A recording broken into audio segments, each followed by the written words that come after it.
Good morning Mindanao, Philippines. Good morning mga kaigsunan.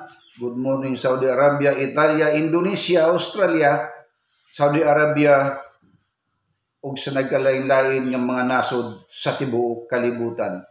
Magandang umaga po sa ating lahat. Ngayon mga kapatid, ang ating paksa ay karugtong po noong pinag-aralan natin noong unang Sabado, yung nakaraang Sabado. Bakit maraming mga tao na hindi makapaniwala sa mga sinasabi ko? Ganon din ang mga tao noong sinabihan sila ni Noah na darating ang sakuna, huhukuman ng ating Amang Diyos ang buong daigdig. Hindi sila naniniwala. Ganon din, hindi kayo makapaniniwala sa mga sasabihin ko sa inyo. Nandirito na ang tinig sa apat na malalakas na hangin na siya pong sisira sa buong daigdig. Ang lahat ng mga tao o mga relihiyon na nagbabasa ng Bible, natatakot sila kapag darating na ang apat na malalakas na hangin. Mapinsala sila ang malalakas na hangin, kinatatakutan nila.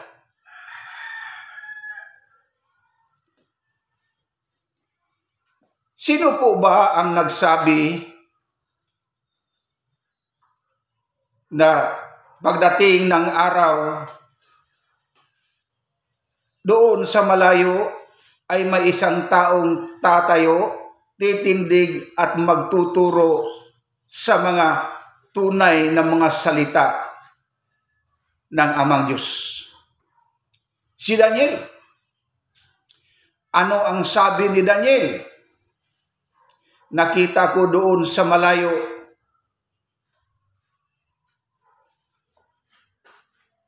Ano po ba itong malayo? Far East sa English. Ito ang Pilipinas. Halayong silangan, malayong silangan. Na ang dagat ay hinahambalos sa apat na matitinding malalakas na hangin. Sino po ba yung apat na malalakas na hangin? Si Jehovah, si Jireh, si Jason, at si Jesus Christ. Yung mga panahon na yan, wala pa isinilang ang ating Panginoong Hesukristo. Sa mga taon na yan, yun si Jireh, yun ang provider. Yun si Jason. Tandaan nyo kaibigan, kapatid, kapag ang tao'y nakaprovide na sa lahat na iyang na kanyang kinakailangan, andyan na lahat. Siyempre magkakasakit po siya dahil sa tao, kumakain siya, iinom. Ngayon, kapag magkakasakit na sila, sino ang isang manggagamot? Yun, si Jason. Lagi niyong tatandaan, wala pa isinilang ang ating Panginoong Hesukristo. At bakit po ba may mga tao o mga nagtuturo na ang Panginoong Hesukristo siya daw ang Diyos? Kaibigan, kapatid, ang sino man na tao o relihiyon ang nagtuturo o ang nagsasabi na ang Panginoong Hesukristo, siya ang tunay na Diyos. Sila po ay mga antikristo. Bakit gusto niyong tatawagin ang Panginoong Hesukristo na Diyos? May Diyos bang isinilang? May Diyos bang pinagbubuntis? Pakisagot nga.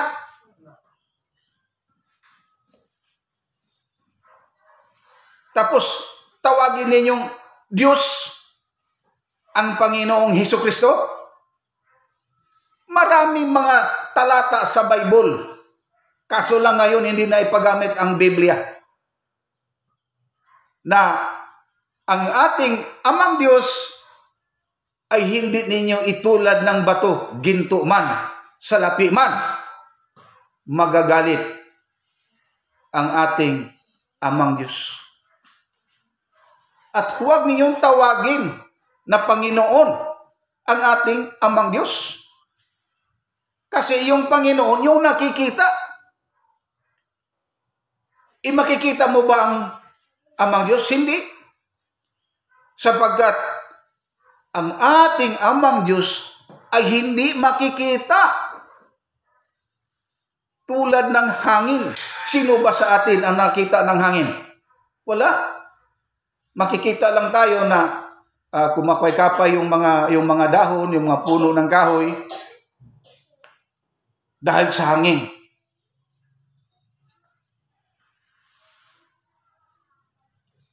Ang Panginoong Hesukristo, siya ang pwedeng tawagin mong Panginoon sapagkat siya po ay tao. Maraming mga reliyon dyan, nagdidebate pa sila.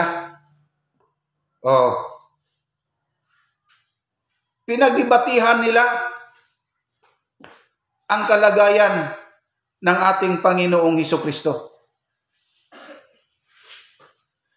Yung nga sinasabi ko sa iyo nung una pa, ang Biblia ay ginagawa ng isang utak na matalino para pagdebatihan sa mga utak ng mga hangal, mga ulol. Lalo na ngayon, nung sinabi nung inuutusan ng ating amang Diyos si Daniel, ano ang sabi ng ating amang Diyos kay Daniel? Daniel, sasarhan mo na yung Biblia. Huwag mo nang ipagamit. Padlakan nyo na sapagkat nakikita na po ng ating amang Diyos na darating ang panahon na ang Biblia gagamitin nila sa pagpalaganap para makapagpanglimbat sila ng mga maraming pira. At totoo ito. Matagal na po giistadihan ng mga Bible scholar ang Biblia para mapangmartahan nila. Yung nakasulat sa Malakias 3:10, napakaliwanag sa mga sinasabi doon. Ano ang sabi doon? Dalhin ninyo ang buong porsyento doon sa bahay-sambahan nila para may makakain sila doon. Di ba klaro? Di ba maliwanag?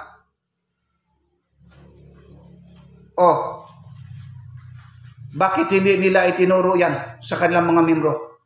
Takot sila na ipahayag nila, takot sila na ituturo yan. Wala na kasing 10%. Wala na silang makakain doon. Di ba? Ngayon, patuloy tayo. May sinasabi pa si Daniel na ang isang tao na siyang inuutusan ng ating amang Diyos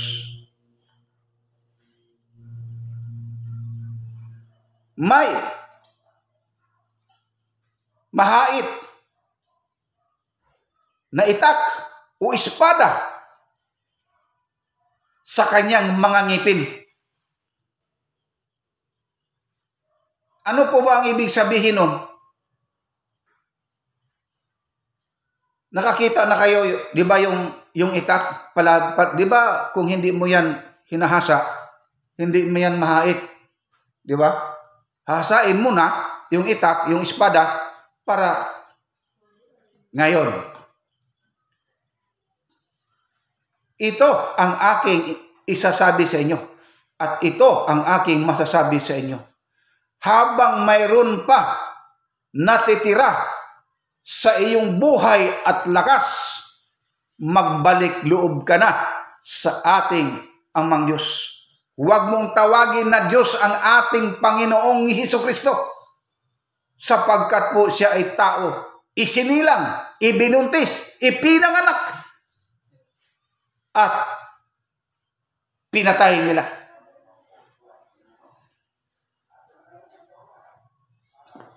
Tandaan mo, may mahait na mga ngipin na siyang magtuturo sa inyo. Ang hindi maniwala, sapagkat kayo'y mga tao na hindi maniwala sa aking mga sinasabi, darating at darating ang panahon na kahanda na ang karit ni kamatayan para kayo'y kukunin. Hindi ba nagsabi ako sa inyo nung una pa? Ngayon ang araw ng paghuhukom, hinuhukuman na ng ating Amang Diyos. Di ba sabi ko sa inyo may syudad o may bayan na susunugin? Di ba? Natandaan niyo po ba yung mga sinasabi ko nung una? Susunugin at maraming mga taong mamamatay. Kinakarit sa karit ni kamatayan, yung mga tao na yan, sinusunog na sila sapagkat sila'y mga tao na mga suwail. Sila'y mga tao, hindi sila tumalima sa aking mga itinuturo. Kung hindi ang ginagawa nila, lalo na ngayon, magpapayaman sila. Mayroon na silang milyon, hahanap pa sila ng ibang milyon. Ano po ba ang mga pangyayari at ang mga ginagawa ng mga tao noong una? Ang syudad sa Sodoma at Gomora, ano ba ang mga ginagawa ng mga tao doon bago sila gisunog? Ito ang ginagawa nila. May nagpapakasal, may ikinakasal, umiinom ng alak, kumakain sila, masaya sila, nagsusugal sila. Ngayon, di ba may inuutusan ang Diyos na isang tao na magsasabi na susunugin lahat ang mga taong gumagawa ng masasama? Sino po yun? Di ba si Lot? Hindi sila makapaniwala kay Lot, sapagkat nakita nila si Lot ay isang ordinaryong tao po lamang.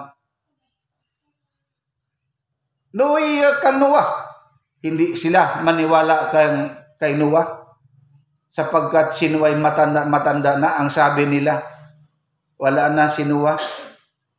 Nalilito na ang kaisipan ni Noah sapagkat siya'y matatanda na. Ang mga tao noon, ganon din ang ginagawa ngayon. Noong sinunog ng ating Amang Diyos ang Los Angeles, California, ano po ba ang ginagawa ng mga tao doon? Nagsasayaw sila, kumakain sila, umiinom sila. Ang pinakamasakit, kinukutya pa nila ang ating amang Diyos. Grabe, no? At ilang araw lang yon. Ano ang nangyari sa Los Angeles, California? Sinunog lahat sila. Pero may nakaligtas. Hindi lahat. Bakit po may nakaligtas? Sila ay ginawa pang napapatawad pa sila, baka magbagong buhay pa sila. Di ba nagsabi ako nung una na may isa pang syudad na susunogin? Di ba nasunog ang Hong Kong? Di ba? Makikita ninyo yan sa social media at sa mga television. At may isa pang syudad na susunugin, ang China. Ngayon, sasabihin ko sa inyo, isunod sa pagsunog ang Espanya. Isunod sa pagsunog ang California. Mayroon pang isa, isunod sa pagsunog. Kapatid, kaibigan, mahal ko po kayo, mahal ko po ikaw. Magbagong buhay ka na. Maniwala ka sa mga sinasabi ko. Paghuhukom na ngayon. Susunugin na ng ating amang Diyos ang tao. Bakit sinabi ko kanina nga, aalisin na ni kamatayan, gagamitin na ni kamatayan yung kanyang karit.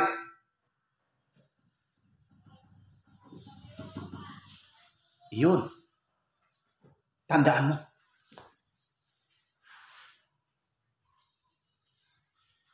Nakahintay na. Inaantabay lang kayo sa karit ni kamatayan.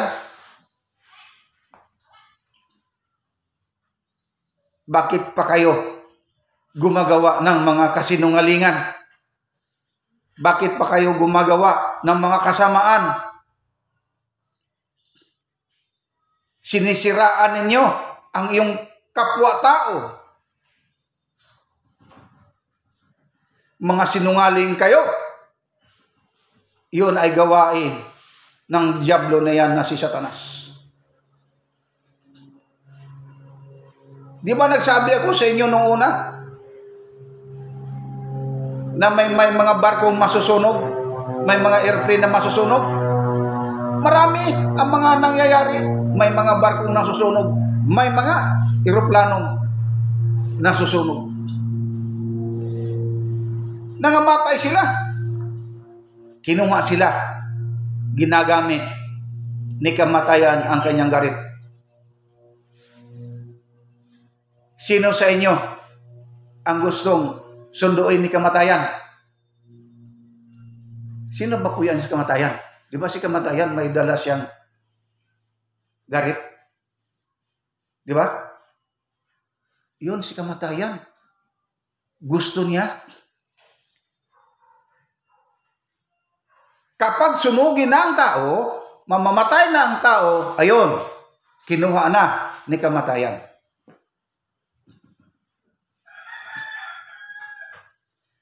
Bakit hanggang ngayon nagmamatigas pa kayo sa iyong mga liig, sa iyong mga ulo, sa iyong mga puso? Tandaan nyo, ang sino man nagsasabi na ang Panginoong Hesukristo ay Diyos, sila'y Antikristo.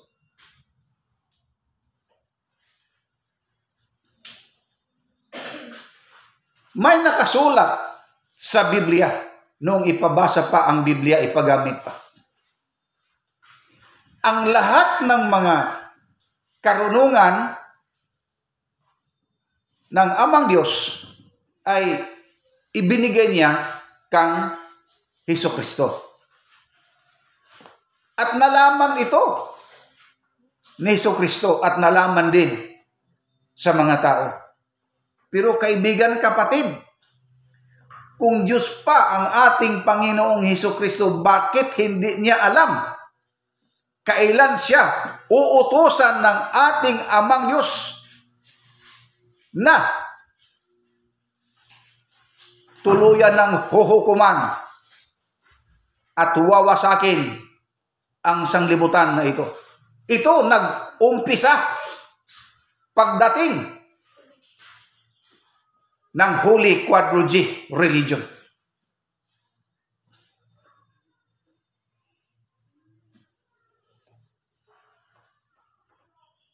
Tandaan mo, kaibigan, kapatid, may mga pastor na hindi maniwala sa akin.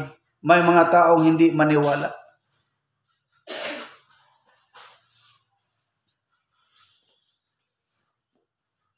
Ipaliwanag ko po ito sa inyo, mga kapatid. Yung dagat ay nagsisimbolo ng maraming mga tao. Sapagkat kapag walang tubig, walang dagat, walang taong buhay. Walang nabubuhay na tao, di ba? Hindi po ba?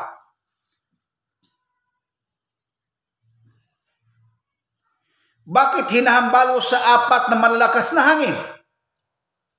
Sapagkat ang mga tao ngayon, bihira. Bihira ka lang makita sa mga taong tapat sa Diyos. Ang sabi ng ibang mga religion, nagtapat naman kami . Oo, pero hindi kayo. Wala kayo diyan. Hindi kayo nakasakay sa sakyanan na ito.